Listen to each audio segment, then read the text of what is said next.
Today topic differentiation. Okay, check करते हैं। If we draw a curve between X axis and Y axis, if it's a straight line, then इसका slope हम कैसे calculate करेंगे। Slope भी क्या होता है, जो भी X axis and Y axis के बीच का कर्व जो होता है उसके अलोंग किसी पॉइंट पे, सपोज ये कोई पॉइंट है, इस पॉइंट के अलोंग हम क्या करते हैं, स्ट्रेट लाइन ड्रॉ करते हैं, तो सेम स्ट्रेट लाइन आ जाएगी। सेम स्ट्रेट लाइन ड्रॉ करने के बाद में इस कर्व एंड इस tangent line and X axis के बीच का जो एंगल है that is called tangent line या स्लोप। स्लोप कैसे एक्सप्लेन करेंगे, through tan theta. Tan theta हमें क्या बताएगा, इस Y axis and X axis के बीच के कर्व का स्लोप।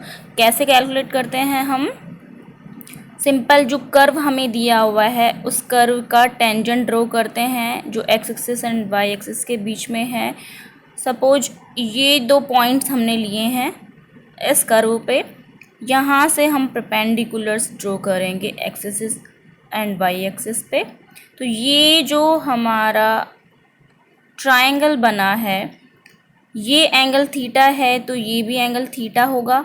तो ये हमारा एंगल थीटा कैसे एक्सप्लेन कर सकते हैं, y2 माइनस y1 है, ये हमारा x2 माइनस x1 है।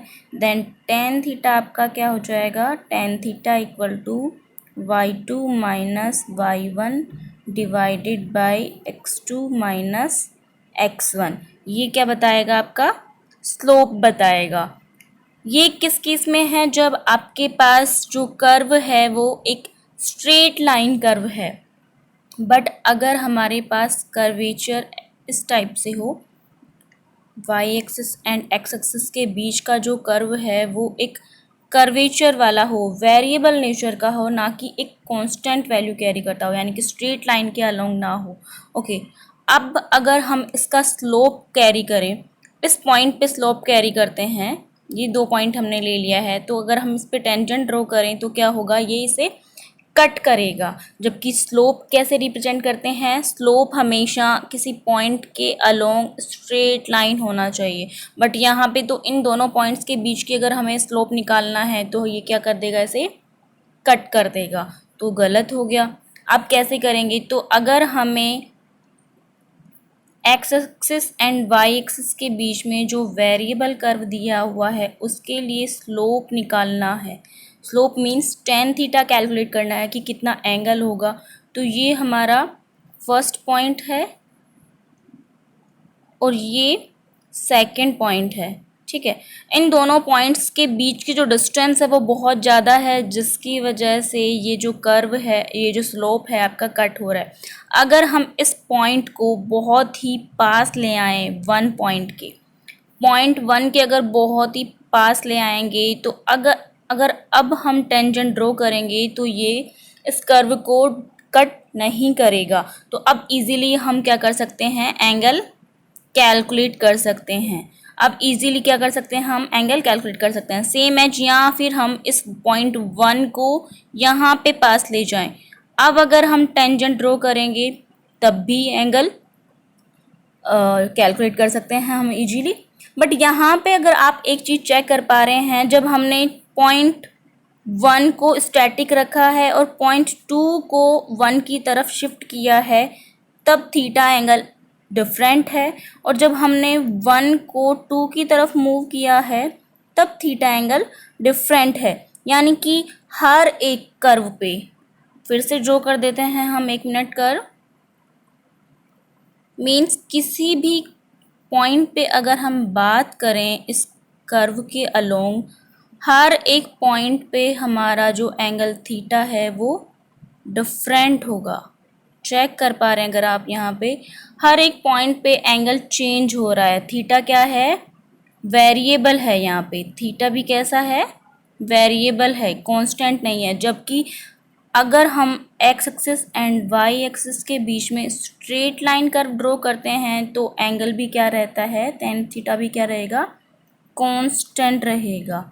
अब ये थीटा जो कांस्टेंट है, अगर हमसे Y axis and X axis के बीच के कर्व का स्लोप पूछा जाए तो हम इजीली कैलकुलेट कर सकते हैं टेन थीटा, क्योंकि यहाँ पे थीटा है वो कांस्टेंट है।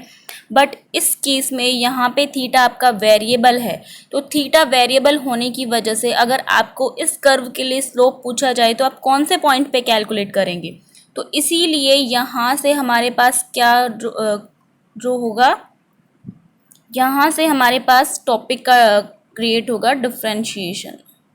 डिफरेंशिएशन क्या एक्सप्लेन करता है, चेक करते हैं। ये X axis and Y axis के बीच का कर्व है जो कि कर्वेचर नेचर का है। यहाँ पे हमने इस पॉइंट पे पॉइंट 1 एंड पॉइंट 2 को बहुत ही पास लेके आ गए, इस वजह से जो टेंजेंट है वो इजीली हम ड्रॉ कर सकते हैं। ठीक है, बट अब क्या करेंगे, हम यहाँ से कैसे कैलकुलेट करते थे, परपेंडिकुलर ड्रॉ करके। ये क्या वैल्यू हो जाएगी, y2 minus y1 and this one is x2 minus x1। Tan theta आपका क्या होता है, y2 minus y1 upon x2 minus x1। But यहाँ पे y2 माइनस y1 ये जो क्वांटिटी है ये भी बहुत स्मॉल है, और same as x2 minus x1 भी आपकी बहुत स्मॉल है, मीन्स टेंडिंग टू ज़ीरो है। क्या है, y2 minus y1 almost tending to zero and x2 minus x1 is also tending to zero. इसको हम कैसे कैलकुलेट कर सकते हैं, जो कोई भी क्वांटिटी जब बहुत स्मॉल होती है तो हम उसको क्या कैसे नोटेशन करते हैं, डेल के रूप में, delta Y by delta X. Tan theta क्या हो जाएगा इस केस में आपका, जब आपका कर्व वेरिएबल है कांस्टेंट नहीं है, तो उस केस में टेन थीटा आपका हो जाएगा delta Y by delta X. अगर हम इसमें भी लिमिट पुट कर दें कि जो हमारा डेल्टा एक्स है वो टेंडिंग टू ज़ीरो है, तो इस टर्म को हम लिख सकते हैं as a D Y by D X. ये किस चीज़ को शो करता है, x के रेस्पेक्ट में y के डिफ्रेंशिएशन को। और सेम एज यहाँ पे अगर अकॉर्डिंग टू ग्राफ हम चेक करें तो किस चीज़ को रिप्रेजेंट कर रहा है, स्लोप को। जो वेरिएबल कर्व है उसके स्लोप को रिप्रेजेंट कर रहा है पर्टिकुलर टाइम पे। तो अगर हम यहाँ से डिफरेंशिएशन की डेफिनेशन देखें तो क्या कह सकते हैं, D Y by D X किसे रिप्रेजेंट करेगा, स्लोप को रिप्रेजेंट करेगा between Y and X axis के कर्व। जो स्लोप है किसका किसका रिप्रेजेंट करेगा, वाई एंड एक्स एक्सिस के जो बीच का कर्व है उसके स्लोप को रिप्रेजेंट करेगा। सेम एज अगर इसे हम अदर लैंग्वेज में बात करें तो क्या कह सकते हैं, rate of change in y with respect to x। Clear है, ओके। अब स्लोप की हम फिर से बात कर लेते हैं एक बार, स्लोप कैसे कैसे चेंज होता है।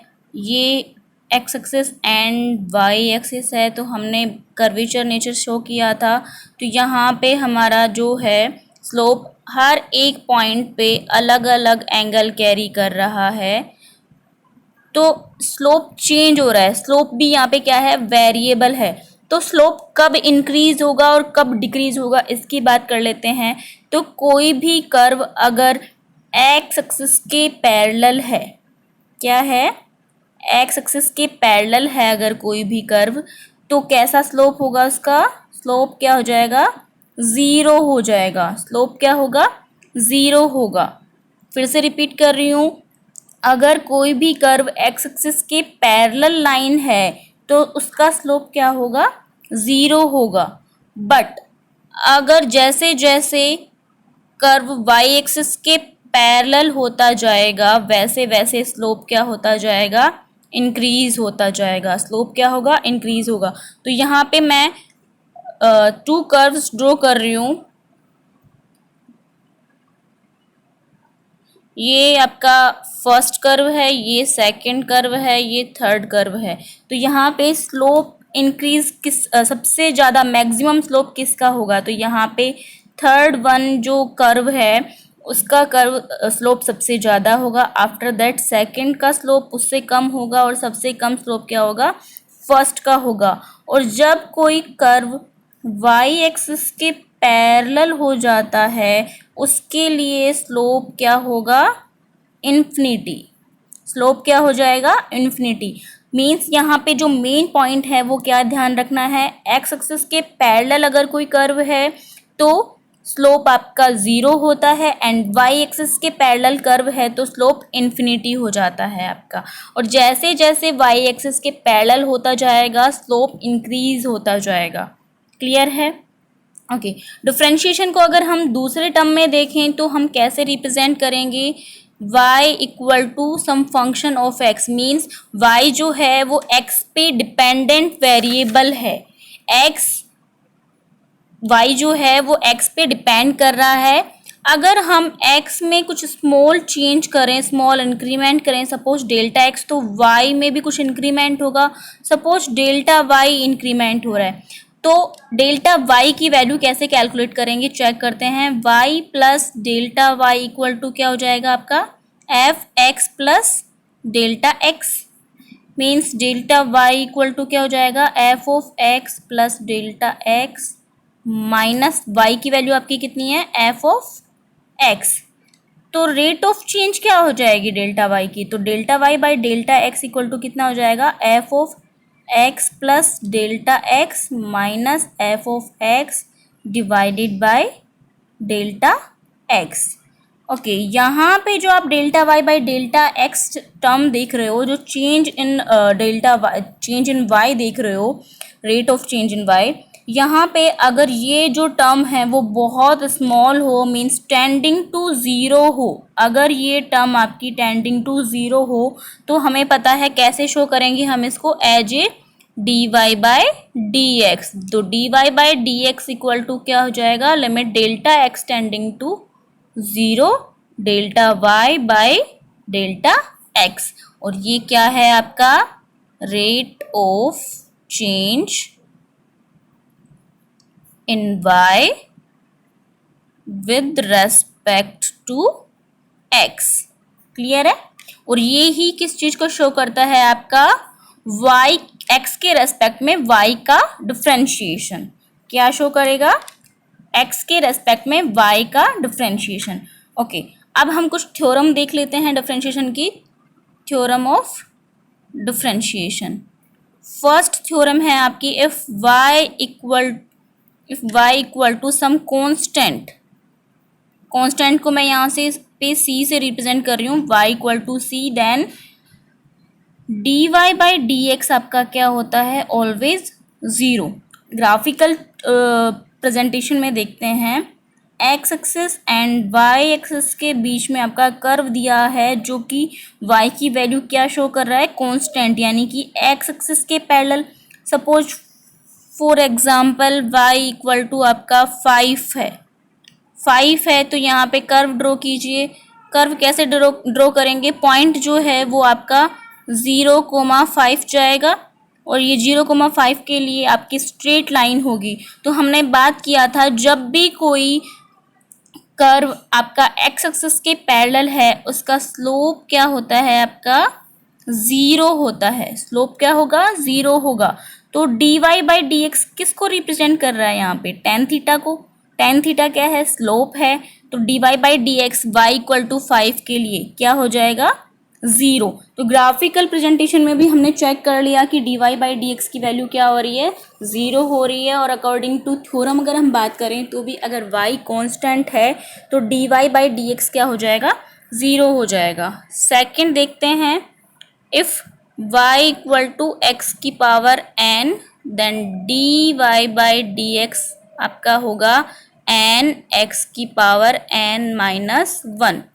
एग्जाम्पल ले लेते हैं, some y equal to x cube, क्या हो जाएगा d Y by D x आपका, d Y by D x equal to 3, यानी कि जो n है वो आगे मल्टीप्लाई हो गया 3 इंटू एक्स की पावर n माइनस 1, यानी कि एक सब्सट्रैक्ट कर देना है। 3 माइनस 1 कितना हो गया, 3x स्क्वायर।